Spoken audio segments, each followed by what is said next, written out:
The latest with Darwin, if that's okay. So there's mixed reports coming out of Italy about Napoli's situation here with Darwin. Some reports said that Antonio Conte dreams of bringing him and there's only a 5 million difference in the valuations between what Napoli are offering. Yeah, so one report says they're about 5 million away from the number Liverpool want to get to. But then another report that came out this evening suggested that Napoli are going to move on to the Udinese striker. Now, I think that's a bit of brinksmanship for what it's worth.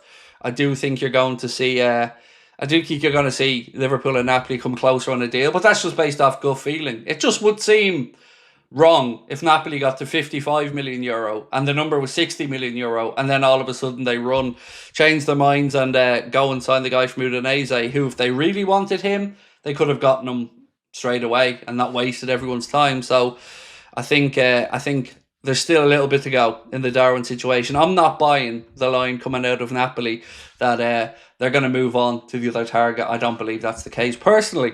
So what do we think happens? Do you think that Darwin moves to Napoli? Because it just feels like it would be a good fit. Genuinely, I think the Napoli fans will really take to Darwin. I think a new league, a change of scenery for him might be something interesting. And I just think we will then see Liverpool make our move. And by the way, I've told you I don't know who Liverpool's target is, and I'm standing over that. But it very much feels like it's Hugo Ekitike, based off the reports in the media today. A lot of it is pointing to the fact that Liverpool will move for Ekitike. Let me read through some of the reports for you. So there was this one from Gimme Sport that said Liverpool will open talks with Eintracht Frankfurt over a deal to sign Hugo Ekitike once Darwin Nunez is sold. There was another report as well that said Liverpool had already started some of the conversations. I don't know that to be the case, but it does feel like it's going to be Ekitike at this point. Liverpool not getting any joy or encouragement on the Isak front as of yet, so let's wait and see. But if I was a betting man, I'd be thinking Ekitike is looking the most likely at the minute based off the reports, and there's not really anybody denying these reports either. So I'm not going to be the guy to break the story to you, though. I don't know if he's the guy or not, but certainly other people are suggesting he is. Brian said, I think it's nailed. He's off to Napoli. Watch him bang in 30. Do you know what, Brian? It wouldn't surprise me, mate, if he did go over there and start banging in a load of goals, because, you know, that's football. Sometimes it's wrong league, wrong club, wrong style of football. I don't know, but we've seen Antonio Conte before bring in strikers who maybe have been lagging elsewhere and turn them into the guy. So if they do, fair play. We know there's a player in there. Like, there's no denying that Darwin has the ability, but we just didn't see it anywhere near regularly enough.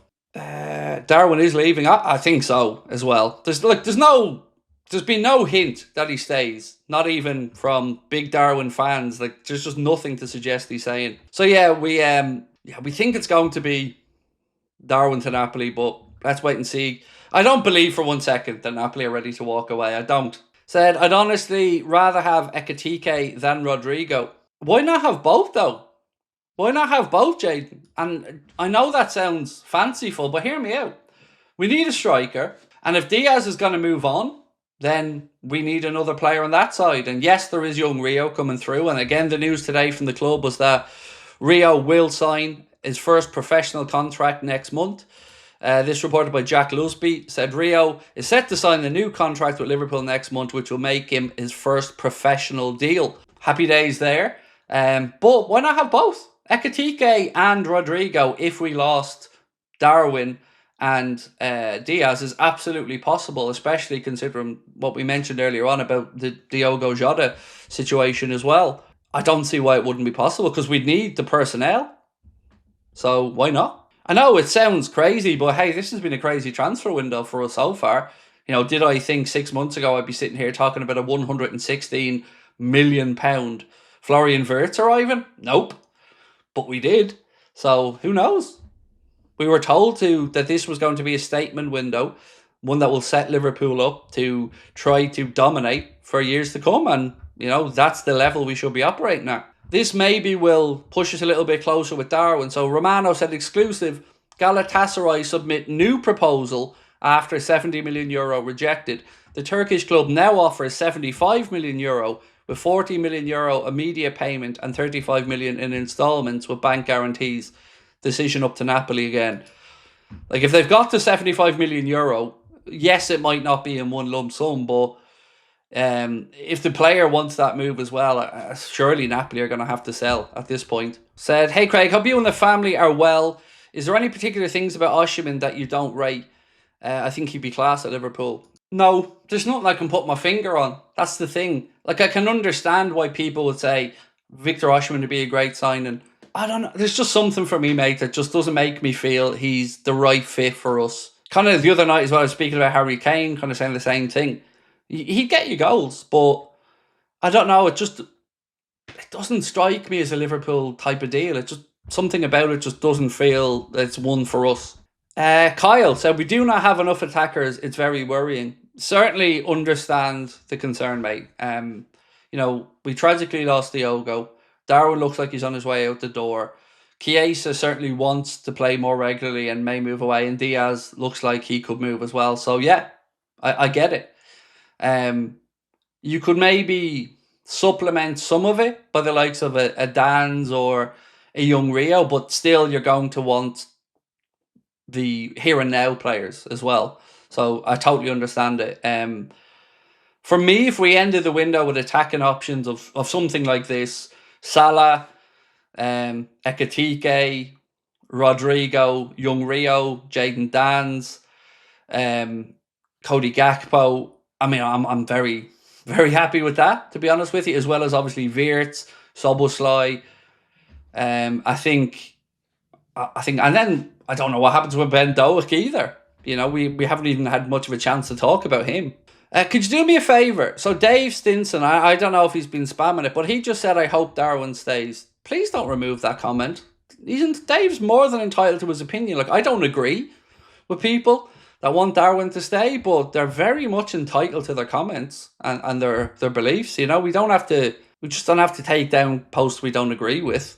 Let's engage with people, and there was certainly nothing disrespectful or abusive about that post. It seemed like somebody that wanted Darwin to stay, and there are people that do want Darwin to stay. I see it in the comments on the videos all the time, and whilst I very much disagree with those people, I respect that they have a right to have that opinion.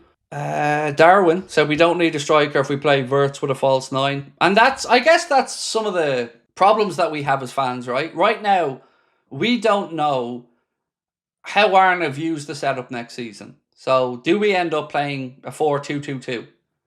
Do we end up sticking with a 4-3-3? Do we end up going the Paris Saint-Germain route of having somebody through the middle that might not necessarily be seen as an out-and-out striker? Somebody like a Rodrigo, or, like we played with Lucho at times this season through the centre. I think all of those suggestions have credibility to them. And I certainly won't be shouting down anybody for their opinion of it, but I think the truth is we just don't know. We just don't know what Arna plans to do. But whatever the plans are, because of the tragic events with Diogo and Darwin being sold, I would feel it would be remiss of us not to bring in a central striker. Not necessarily saying it has to be the Alexander Isaks of this world, but I think you'd be foolish not to have one who's thought of as an out-and-out striker. Yes, we've got young Dans, but again, there's no guarantees that he might not have a back injury or something again, so we can't go into the season planning for that. That has to be seen as like a bonus in my mind if Dans comes good.